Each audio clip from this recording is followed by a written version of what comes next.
Most people's first videos are their worst videos, as my friend Sean Cannell likes to say. So today I'm going to give you 6 tips to be more confident on camera. Your favorite content creators' videos probably all sucked. I know mine did. So you shouldn't feel bad about the fact that if you're a beginner to content creation and making videos, you haven't done this hundreds or thousands of times yet, that you don't feel the most confident about it and you may not like the way you look, sound, or come off on camera. So we're gonna help you get a little bit more confidence real quickly, starting with tip number 1. One of the first and most important steps you can take in being more confident on camera is to make eye contact with the lens. As simple as this sounds, a lot of people get it wrong. And a lot of it just has to do with the fact that you're not lining up the camera lens with it being eye level. So right now, while I'm looking directly at you and making strong eye contact, something people struggle with in real life, it's largely because this camera lens is eye level with me on my stand right now. And just fixing this one thing can dramatically change how you appear and come off on camera, and being able to make eye contact directly with lens. Some of you, you're staring at the screen to the side of your camera. I actually have a television lens, and so if I was looking at that, it would look more like this. This would be my line of sight, but when I look at you, this is my line of sight. So that is something that will make sure that you at least appear much more confident on camera in the first place. Okay, Roberto, so I look more confident on camera, but I want to feel more confident on camera. Well, that can actually come down to something as simple as dressing comfortably and dressing into things that give you that sense of confidence and make you feel just a little bit more like yourself, or make you feel like you're coming off either professionally or makes you look and feel more attractive. Now, I won't tell you have to go as far as looks maxing or getting your hair and makeup done or completely changing your appearance or wardrobe to be on camera and to be a content creator. What I will tell you is you need to have a sense of what your style is and make it easy for you to keep making videos consistently without having to worry about it. Over the years, I've had many different tactics for this. One of the great ones is sometimes making and wearing your own merch. Other times it's getting a dress and style and sense of fashion that makes it easier for you to make the videos while still feeling physically comfortable. My big thing is temperature control, but also make sure that you have clothing that makes you look flattering on camera.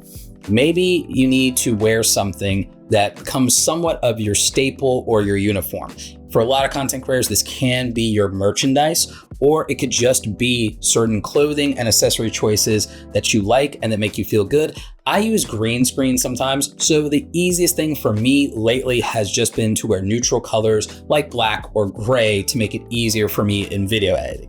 When I was first starting out though, the thing I was most self-conscious about was my hair and whether, I had my hair right or I had my braids a mess, or just how my, facial hair was trimmed and all of those things with regard to just grooming and presentation. So when you are more confident in your actual appearance when it comes to your clothing choices and just your overall style, that goes a long way to you presenting as confident on camera, because if you're not actually confident, it will come across. Number 3. Good posture overall is important. And when you are on camera, especially if you're standing, just be very aware of your posture overall. You want to stand tall. You want to make sure that, kind of shoulders back or shoulders squared. You also need to pay attention to what kind of stances you take and what makes you feel comfortable. Whether that is, just making sure that you're more open, that you are paying attention to the gestures that you use. I talk with my hands a lot. Just be confident in however you're projecting that on camera. But the main thing is, if you just have good habits and good posture in general, then you'll have a sense of you not only liking what you see when you're in the edit, but also knowing that you're just conveying a little bit more strength to the audience by having those good habits. Number 4 is to be conscious of standing versus sitting. I actually noticed, one, that my voice is actually stronger when I'm standing. I learned this also with public speaking, and that I tend to feel more confident when I stand and deliver my content directly to the camera versus sitting. A lot of my early content, I was sitting quite often, and I noticed the difference in the shift in tone and energy when I started doing most of my content standing. I will still do content sitting from time to time because that can make me more relaxed. I love it when I do interviews and conversation, and that works out really well. You also want to be aware of your posture and those kind of stances with you and another guest if you are in a video where you have multiple people on camera. So make sure you're paying attention to that as well. Number 5, this one is a bit of a cheat code. So in this step, what I want to talk about is teleprompters versus not teleprompters, scripting versus not scripting a little bit. I'm not going to go heavy on this because I think it deserves its own video, but I'll let you in on a little secret.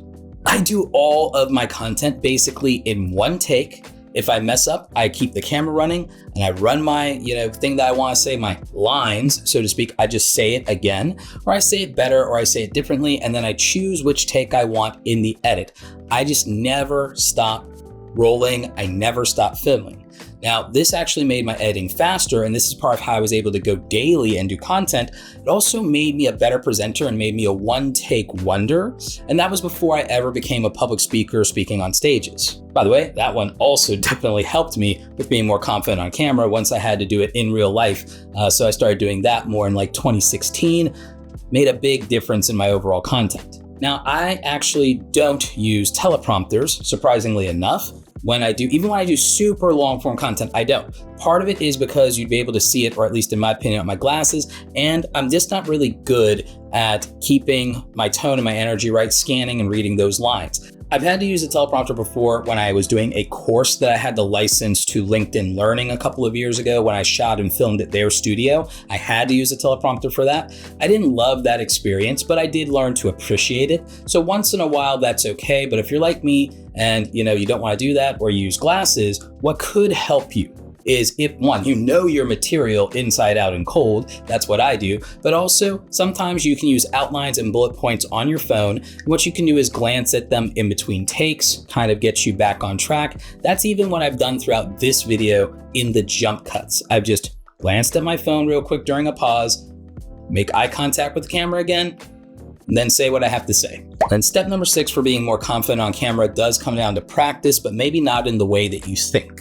A good way to practice for your long form content is to do short form content, but in a way that actually is disposable and makes you feel less anxiety about your initial bad performance being out there forever. And my answer to that is using platforms like Instagram, for example, and using Instagram stories, which are disposable content that allows you to just get used to talking to a phone or camera and feeling like less of a lunatic. So when you're sitting there and you're talking to your camera and you're doing this and you're practicing, whether it's the camera in your phone or a camera lens like this, if it's disposable content that's not going to be permanent, that's going to go away in 24 hours or 7 days, so more like Instagram, Snapchat, that sort of thing, you can actually just get used to this process and testing your material out, and then it's going to help you with that confidence curve. I wasn't confident on camera until I'd made maybe 200 to 300 videos. My earliest YouTube videos sucked. You can go and watch them. I was low energy. I wasn't really good at pacing, tone. My information was what was good. My performance was not. I had to improve that over time. There was even a point where I thought that I had gotten really good at it and decent at it as I got to 100,000 subscribers. But then I took an entire year to specifically calm down on editing and focusing much more on delivery. And it made a big difference. People immediately noticed and said so in my comment section, just how much my confidence on camera and my ability to speak well had improved. So I would focus a lot more on that. A lot of you're trying to hide your lack of confidence behind fancy editing sometimes. Get used to the idea of things like live streaming videos or doing short form on platforms like Instagram and Snapchat that goes away, so that you can become more confident through experience and exposure. So now you have 6 simple steps to be much more confident on camera. This is gonna help you just be good on camera and make better content. Question of the day: which one of these steps helped you the most after watching this video? Let me know in the comment section. If you enjoyed this video, then maybe you should consider watching my video on how to get more subscribers on YouTube. I'm gonna link that in the description down below. Stay awesome, take care.